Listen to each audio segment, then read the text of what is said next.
ألف لام را. تلك آيات الكتاب المبين. إنا أنزلناه قرآنا عربيا لعلكم تعقلون. نحن نقص عليك أحسن القصص بما أوحينا إليك هذا القرآن وإن كنت من قبله لمن الغافلين. إذ قال يوسف لأبيه يا أبت إني رأيت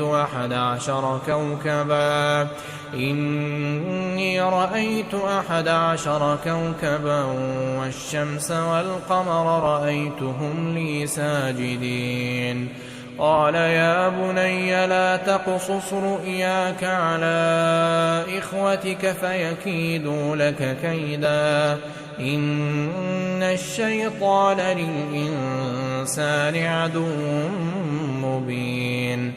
وكذلك يجتبيك ربك ويعلمك من تأويل الأحاديث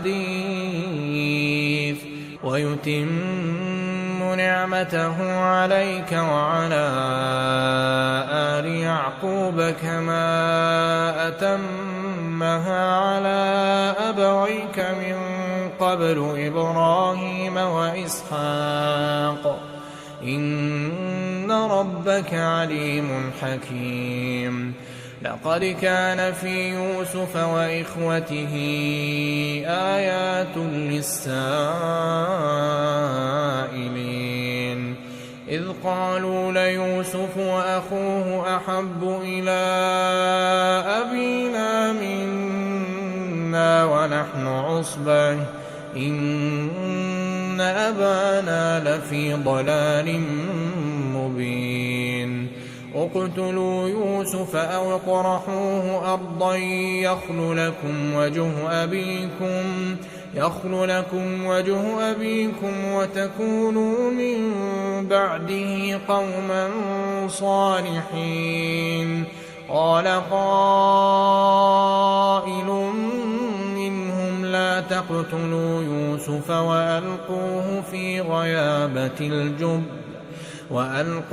في غيابة الجب يلتقطه بعض السيارة إن كنتم فاعلين. قالوا يا أبانا ما لك لا تأمنا على يوسف وإنا له لناصحون. أرسله معنا غدا يرتع ويلعب وإنا له لحافظون. قال إني ليحزنني أن تذهبوا به وأخاف أن يأكله الذئب وأنتم عنه غافلون. قالوا لئن أكله الذئب ونحن عصبة إنا إذا لخاسرون. فلما ذهبوا به وأجمعوا أن يجعلوه في غيابة الجب وأوحينا إليه لتنبئنهم بأمرهم هذا وهم لا يشعرون. وجاءوا أباهم عشاء يبكون. قالوا يا أبانا إنا ذهبنا نستبق وتركنا يوسف عند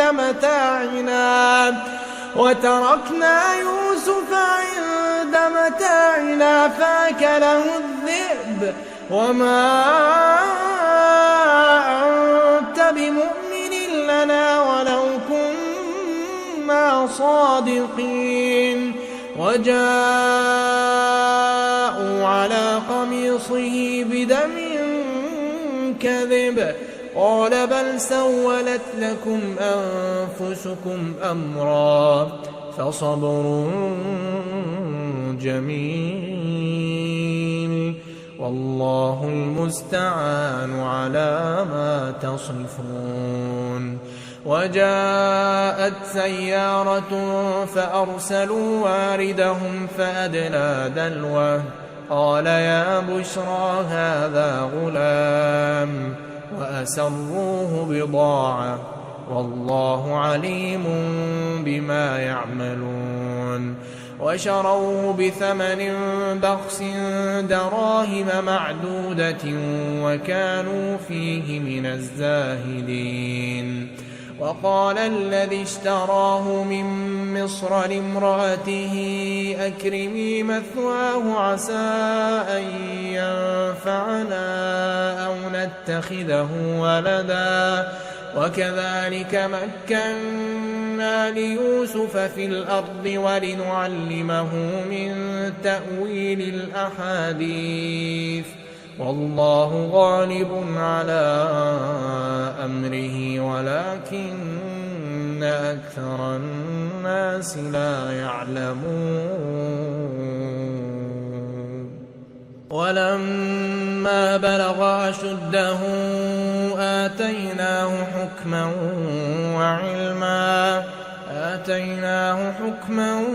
وعلما وكذلك نجزي المحسنين. وراودته التي هو في بيتها عن نفسه وغلقت الأبواب وقالت هيت لك قال معاذ الله إنه ربي أحسن مثواي إنه لا يفلح الظالمون. ولقد همت به وهم بها لولا أن رأى برهان ربه كذلك لنصرف عنه السوء والفحشاء إنه من عبادنا المخلصين. واستبق الباب وقدت قميصه من دبر وألف يا سيدها لدى الباب قالت ما جزاء من أراد بأهلك سوءا إلا أن يسجن أو عذاب أليم. قال هي راودتني عن نفسي وشهد شاهد من أهلها إن كان قميصه قد من قبل فصدقت وهو من الكاذبين وإن كان قميصه قد من دبر فكذبت وهو من الصادقين.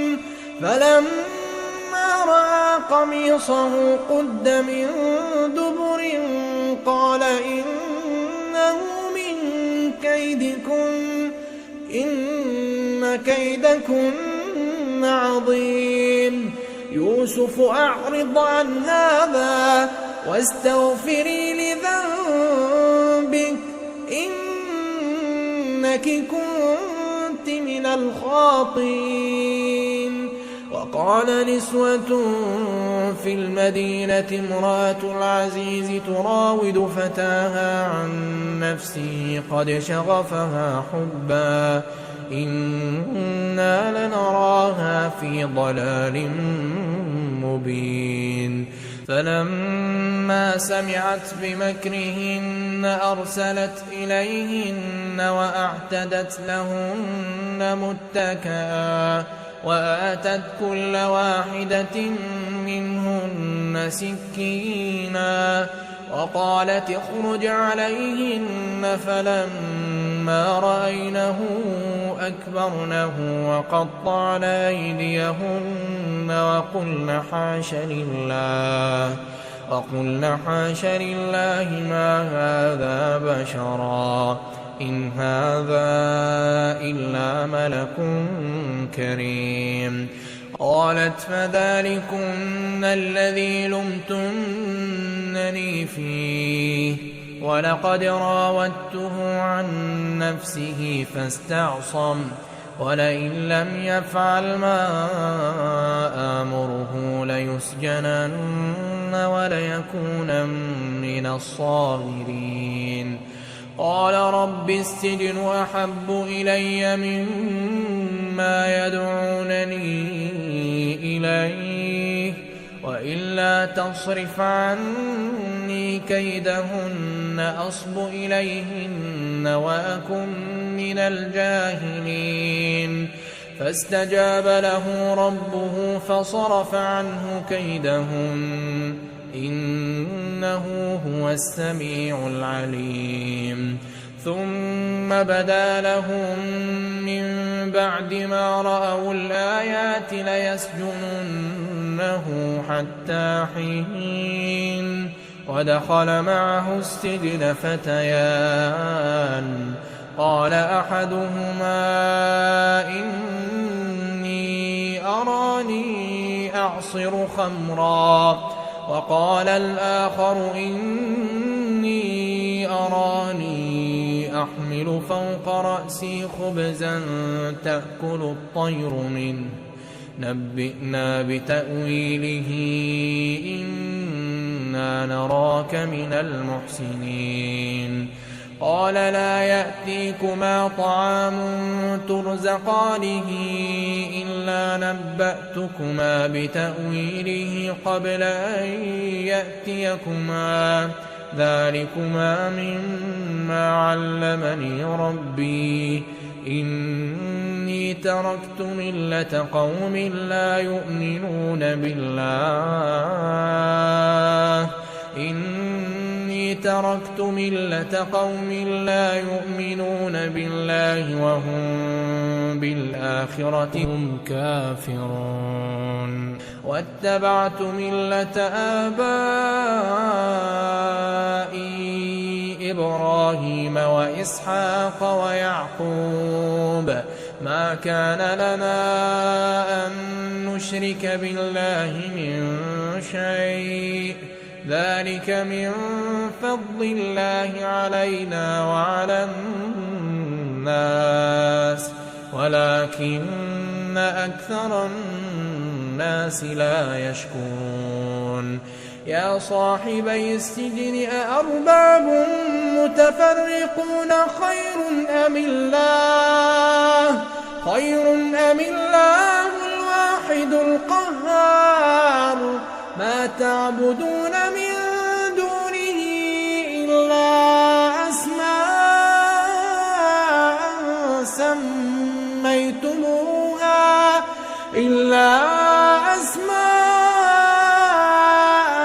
سميتموها أنتم وآباؤكم ما أنزل الله بها من سلطان إن الحكم إلا لله أمر أن لا تعبدوا إلا إياه ذلك الدين القيم ولكن أكثر الناس لا يعلمون.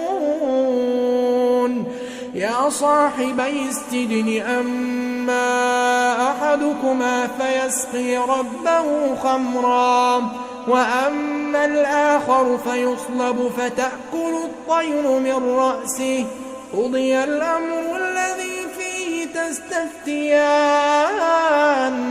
وقال للذي ظن أنه ناج منهما اذكرني عند ربك فأنساه الشيطان ذكر ربه فلبث في السجن بضع سنين. وقال الملك إني أرى 7 بقرات سمان يأكلهن 7 عجاف و7 سنبلات خضر وأخر يابسات يا أيها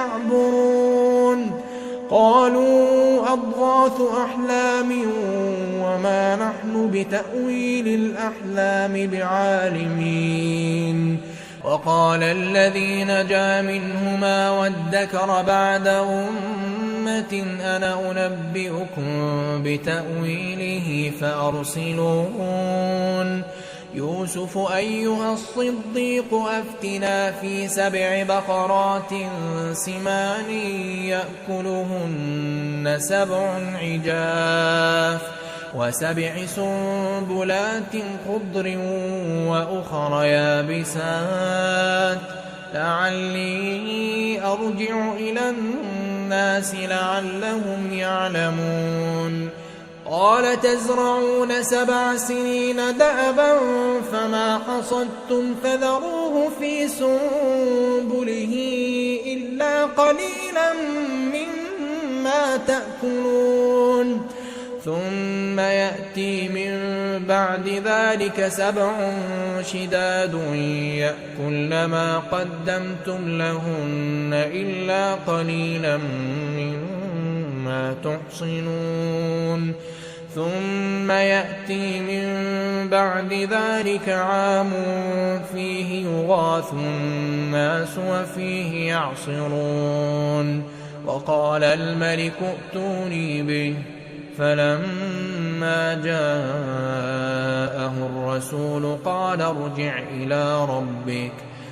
ارجع إلى ربك فاسأله ما بال النسوة اللاتي قطعن أيديهن إن ربي بكيدهن عليم قال ما خطبكن إذ راوتن يوسف عن نفسه قلنا حاش لله ما علمنا عليه من سوء قالت امرأة العزيز الآن حصحص الحق أنا راودته عن نفسه وإنه لمن الصادقين ذلك ليعلم أني لم أخنه بالغيب وأن الله لا يهدي كيد الخائنين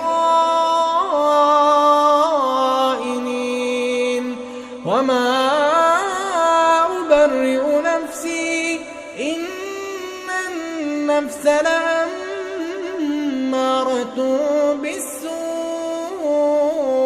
إلا ما رحم ربي إن ربي غفور رحيم وقال الملك ائتوني به أستخلصه لنفسي فلما كلمه قال إنك اليوم لدينا مكين أمين قال اجعلني على خزائن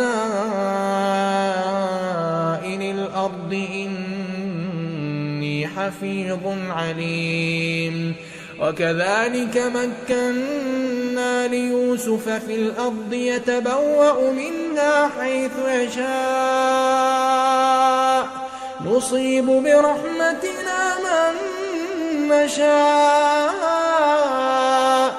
ولا نضيع أجر المحسنين ولأجر الآخرة خير للذين آمنوا وكانوا يتقون وجاء إخوة يوسف فدخلوا عليه فعرفهم وهم له منكرون ولما جهزهم بجهازهم قال ائتوني بأخ لكم من أبيكم ألا ترون أني أوفي الكيل وأنا خير المنزلين فإن لم تأتوني به فلا كيل لكم عندي ولا تقربون قالوا سنراود عنه أباه وإنا لفاعلون وقال لفتيانه جعلوا بضاعتهم في رحالهم لعلهم يعرفونها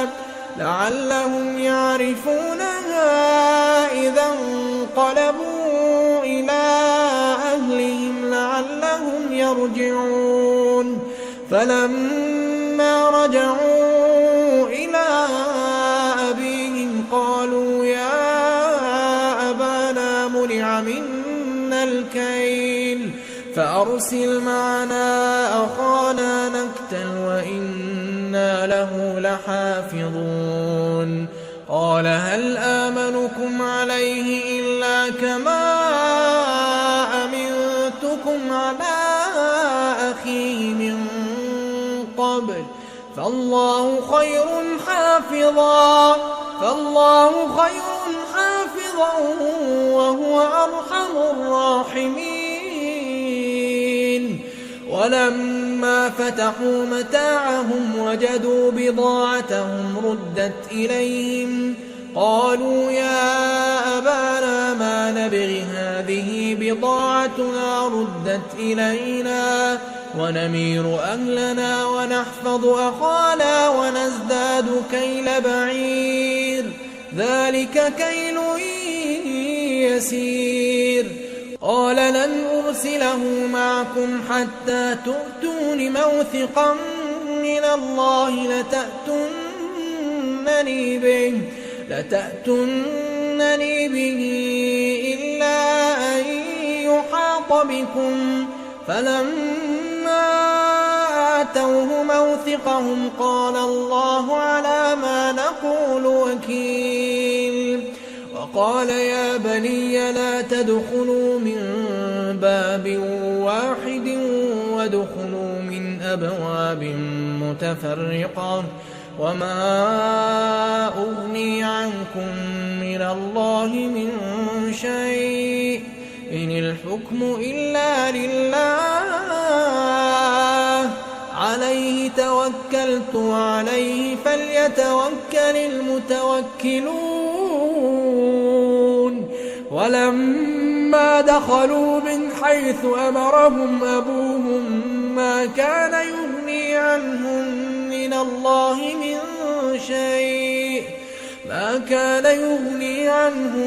من الله من شيء إلا حاجة في نفس يعقوب قضاها وإنه لذو علم لما علمناه ولكن أكثر الناس لا يعلمون ولما دخلوا على يوسف آوى إليه أخاه قال إني أنا أخوك فلا تبتئس بما كانوا يعملون فلما جهزهم بجهازهم جعل السقاية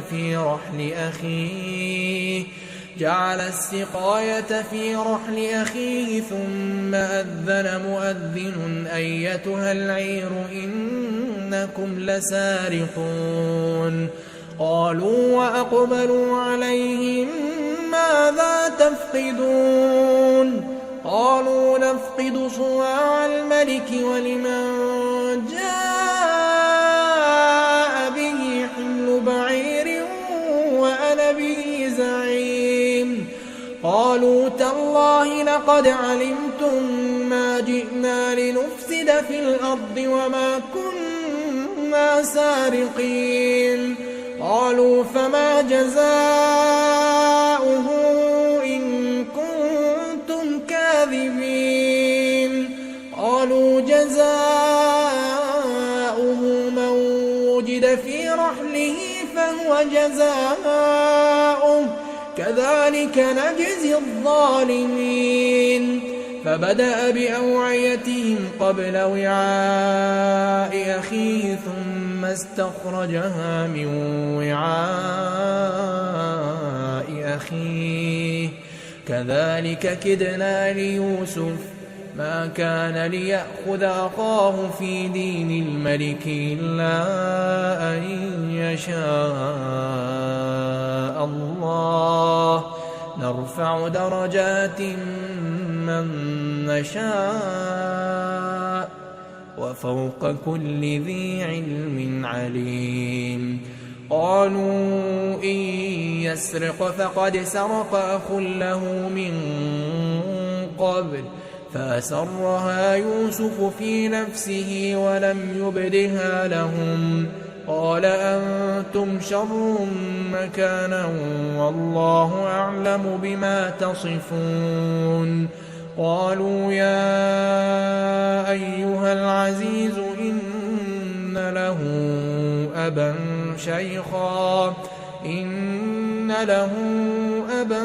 شيخا كبيرا فخذ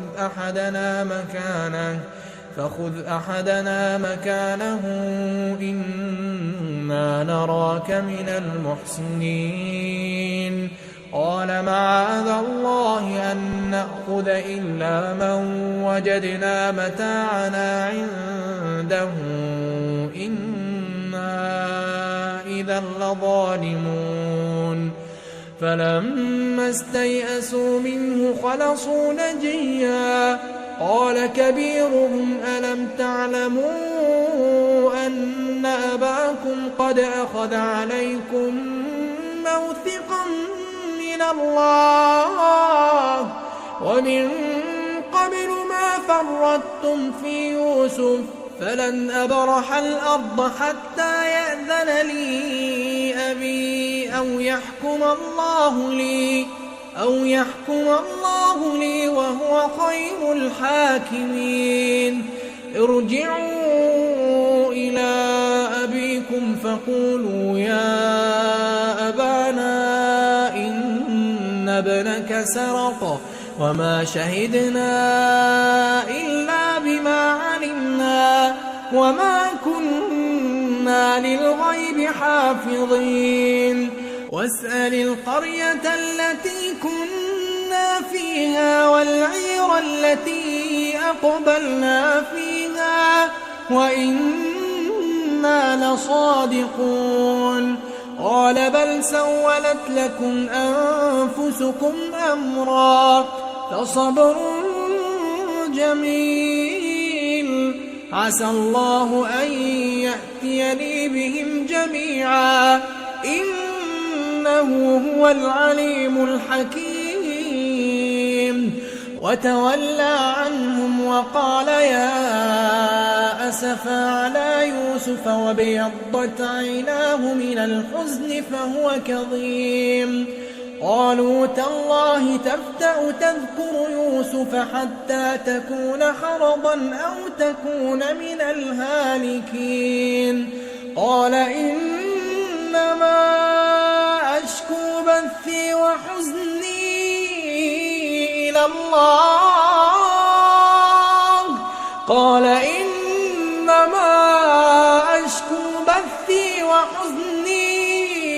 إلى الله وأعلم من الله ما لا تعلمون. يا بني يذهبوا فتحسسوا من يوسف وأخيه ولا تيأسوا من روح الله إنه لا ييأس من روح الله إلا القوم الكافرون. فلما دخلوا عليه قالوا يا أيها العزيز مسنا وأهلنا الضر وجئنا ببضاعة مزجاة فأوف لنا الكيل وتصدق علينا إن الله يجزي المتصدقين. قال هل علمتم ما فعلتم بيوسف وأخيه إذ أنتم جاهلون؟ قالوا أئنك لأنت يوسف؟ قال أنا يوسف وهذا أخي قد من الله علينا إنه من يتق ويصبر فإن الله لا يضيع أجر المحسنين. قالوا تالله لقد آثرك الله علينا وإن كنا لخاطئين. قال لا تثريب عليكم اليوم يغفر الله لكم وهو أرحم الراحمين. اذهبوا بقميصي هذا فألقوه على وجه أبي يأت بصيرا وأتوني بأهلكم أجمعين. ولما فصلت العير قال أبوهم إني لأجد ريح يوسف لولا أن تفندون. قالوا تالله إنك لفي ضلالك القديم. فلما أن جاء البشير ألقاه على وجهه فارتد بصيرا قال ألم أقل لكم إني أعلم من الله ما لا تعلمون. قالوا يا أبانا استغفر لنا ذنوبنا إنا كنا خاطئين. قال سوف أستغفر لكم ربي إنه هو الغفور الرحيم. فلما دخلوا على يوسف آوى إليه أبويه وقال ادخلوا مصر إن شاء الله آمنين. ورفع أبويه على العرش وخروا له سجدا وقال يا أبت هذا تأويل رؤياي من قبل قد جعلها ربي حقا وقد أحسن بي إذ أخرجني من السجن وجاء بكم من البدو من بعد أن نزغ الشيطان بيني وبين إخوتي إن ربي لطيف لما يشاء إنه هو العليم الحكيم. رب قد آتيتني من الملك وعلمتني من تأويل الأحاديث فاطر السماوات والأرض أنت ولي في الدنيا والآخرة توفني مسلما وألحقني بالصالحين. ذلك من أنباء الغيب نوحيه إليك وما كنت لديهم إذ أجمعوا أمرهم وهم يمكرون. وما أكثر الناس ولو حرصت بمؤمنين وما تسألهم عليه من أجر إن هو إلا ذكر للعالمين. وكأي من آية في السماوات والأرض يمرون عليها وهم عنها معرضون وما يؤمن أكثرهم بالله إلا وهم مشركون. أفأمنوا أن تأتيهم غاشية من عذاب الله أو تأتيهم الساعة بغتة وهم لا يشعرون. قل هذه سبيلي أدعو إلى الله قل هذه سبيلي أدعو إلى الله على بصيرة أنا ومن اتبعني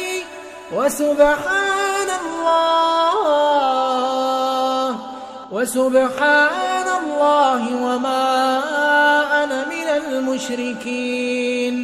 وما أرسلنا من قبلك إلا رجالا نوحي إليهم من أهل القرى أفلم يسيروا في الأرض فينظروا كيف كان عاقبة الذين من قبلهم ولدار الآخرة خير للذين اتقوا أفلا تعقلون. حتى إذا استيأس الرسل وظنوا أنهم قد كذبوا جاءهم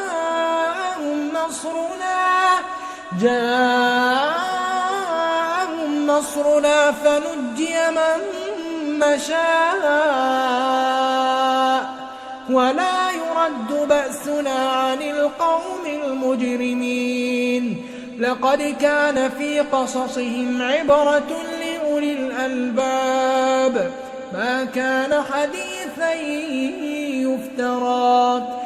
كان حديثا يفترى ولكن تصديق الذي بين يديه وتفصيل كل شيء وهدى ورحمة لقوم يؤمنون.